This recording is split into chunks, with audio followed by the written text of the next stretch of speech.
Hold on to your helmets because we might be about to steal a Pro Bowl running back from a division rival. Yes, you heard that right. A veteran who could be the missing piece to get back to the playoffs. Can you imagine that backfield? It would be deadlier than Al Capone in his prime. But wait, there's more. Remember our tight end position last year? It was weaker than a hot dog without mustard. Well, it looks like the front office is ready to fix that. Will it be with a proven veteran or will they bet on young blood in the draft? I assure you, this decision could change the game completely. And to top it all off, hold on because this is crazy. A trade for one of the most explosive receivers in the league? Sounds incredible, right? But be careful, because this move could be a double-edged sword that defines the future of our franchise. Don't you dare miss a second of this breaking news. It's more important than beating the Packers. So give it a like, subscribe, and share like it's the last touchdown pass of the season. Let's go, Bears! I tell you this, Chicago Bears fans. Are you ready for news that could change the course of our offense in 2025? Because I ask you, what if I told you that the Bears might be about to steal a Pro Bowl player from the Minnesota Vikings who could be the piece we need to get back to the playoffs? Yes, you heard right. Aaron Jones, the Vikings star running back, might be in the Bears' sights this offseason. And you know what? This isn't just another rumor. Christopher Knox of Bleacher Report mentioned the Bears as a team to watch in free agency for Jones. And I tell you this, if Ben Johnson, our new head coach, wants to replicate the success he had with the Detroit Lions, where his offense heavily relied on running backs like David Montgomery and Jahmyr Gibbs, then Aaron Jones fits perfectly in that scheme. But what makes Jones so special? I ask you, did you know that last year, despite his age, Jones set a personal record in rushing yards with 1,138 and scored 7 touchdowns? Yes, 7! Plus, he started all 17 games of the season, proving he still has gas in the tank. And don't forget, this guy was Pro Bowl in 2020 and has been an electrifying player throughout his career. Now, here's the detail. Jones has a projected market value of $5.6 million annually, but after playing on a $7 million contract in 2024, I don't think he'll accept a significant pay cut. Is it worth investing in him? I think so. Imagine Jones sharing the backfield with DeAndre Swift. That would be a lethal combination. And you know what else? Jones might want to stay in the NFC North just to prove to the Vikings and Packers that he still has a lot to offer. But here's my question for you, fans. Do you think Aaron Jones is the piece we need to take the Bears back to the playoffs? Or should we look for younger options in the draft? Are you ready to talk about one of the most surprising problems on our roster? Because I ask you, did you know that the tight end position was one of the weakest on our team in 2024? Yes, you heard right. Cole Kmet, Gerald Everett, and Mercedes Lewis combined for just 512 yards, the 5th worst record in the entire league. And you know what?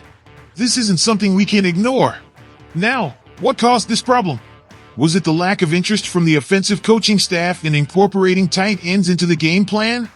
Or was it the fact that Caleb Williams, our rookie quarterback, had to navigate a constantly changing offense? Or did Kmet and company simply not measure up? I think it's a combination of all the above. But what can we do about it?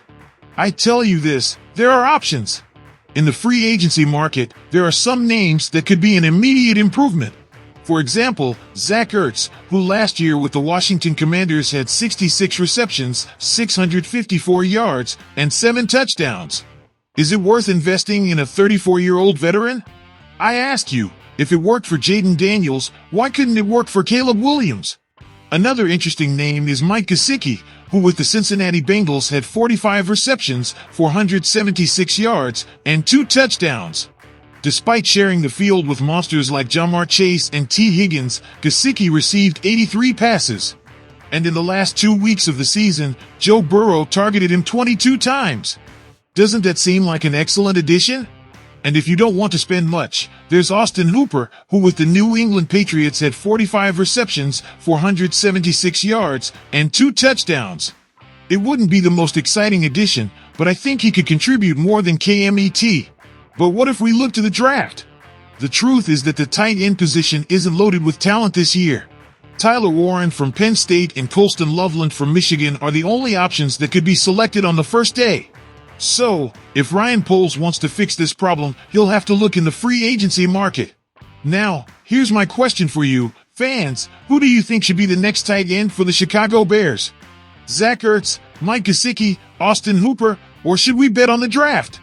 Hey! What's going on, Bears fans? I've got a bomb to drop and I tell you, this is going to shake Soldier Field to its core. Are you ready? Hold on because here we go. A trade for Tyreek Hill? Seriously? Are we talking about the same Tyreek Hill, the cheetah, the $90 million and 8-time Pro Bowler receiver? Let me tell you something, this could be the biggest mistake since we let Roquan Smith go. And you know why? I'll explain. First, let's think about our young quarterback, Caleb Williams. The kid needs protection, not another star receiver. 68 sacks? 68! That's not a number of sacks, that's a death sentence for a quarterback.